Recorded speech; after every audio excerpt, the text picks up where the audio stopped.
নির্ভেজাল সেই দিনগুলো, কাদামাটির খেলায় ভেজা হাসি, অকারণে আনন্দে ভরা বিকেল। ছিল না কোনো দুশ্চিন্তা, ছিল শুধু স্বপ্ন আর নির্ভার মন।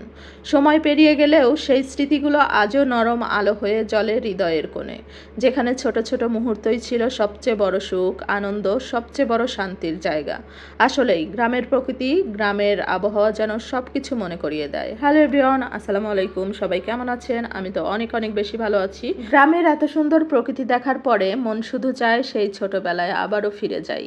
যদি কোনো পরশ পাথর ছুঁয়ে দিয়ে বলতো তুমি সেই ছোটবেলায় হারিয়ে যাও, আমার মনে হয় না কেউ কখনো চাইতো আমার বড় হতে হবে, আমি অনেক বড় হব, আমার জীবনের লক্ষ্যগুলো পূরণ করব। কি অদ্ভুত তাই না? ছোটবেলায় মানুষ বড় হতে চায়, বড় হয়ে মানুষ ছোট হতে চায়। এটা যদি প্রকৃতির সত্যি সত্যিই নিয়ম হতো তাহলে কি হতো ভাবুন তো। তো যাই হোক, কথা বলতে বলতে আপনাদের সাথে গল্প করতে করতে কিন্তু আমরা অনেক কাজ করে ফেলেছি। আমার ছোট ভাই নারিকেল গাছে উঠেছিল, সেখান থেকে ডাব নারিকেল সবই পেরেছে। পারার পরে আমার ছোট ভাই নারকেলগুলো ছুলে ফাটিয়ে দিচ্ছিল। আমরা পানি খেয়েছি আর কিছুটা নারিকেল খেয়েছি। খাওয়ার পরে কিছুটা কুড়িয়ে রেখেছি পিঠা বানানোর জন্য। খাওয়া দাওয়া শেষ করে আমরা এক কাকার বাসায় বেড়াতে গিয়েছিলাম। বেড়াতে গিয়ে তো আমি পুরো অবাক হয়ে গিয়েছি। দেখেন, কাকার বাড়িতে একটা তাল গাছ ছিল, সেই তাল গাছে অনেকগুলো বাবুই পাখির বাসা দেখেছি। আর এটা ভিডিও না করে কি থাকতে পারি বলেন তো? এত সুন্দর একটা হারিয়ে যাওয়া জিনিস, এটা কিন্তু সচরাচর কোথাও দেখা যায় না, খুবই কম। তো যাই হোক, এখানে এসে আমার ভাগ্যে ছিল দেখার, এটা ক্যামেরাবন্দি করে নিলাম, স্মৃতি হয়ে থাকবে।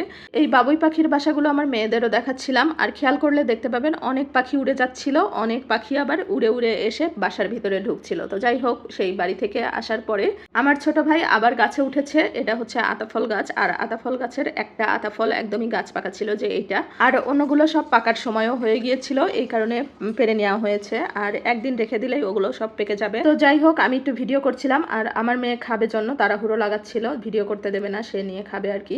তো আতাফলটা খেলাম, অনেক অনেক মিষ্টি ছিল। আর আমাদের আঞ্চলিক ভাষায় এটাকে কিন্তু আতাফল বলে কেউ কেউ, আবার নোনা ফল নামেও চেনে। তারপরে বিকালবেলা কিন্তু আমার আম্মু পিঠা বানিয়ে নিচ্ছিল। আর এই পিঠার মেইন উপকরণ কিন্তু এগুলোই, ভাজা তিল আর ভাতের চাউল ভেজে নিয়ে পাটায় পিষে নিয়েছে, তার সাথে জিরা গরম মশলা ভেজে তেজপাতা সহ ভেজে গুঁড়ো করে মিক্স করে নিয়েছে।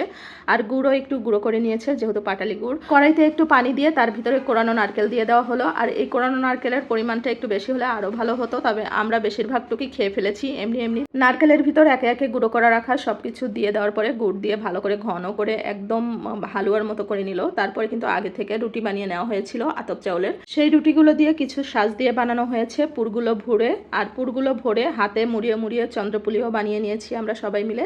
আর কিছু পানা পিঠাও বানিয়ে নেওয়া হয়েছে।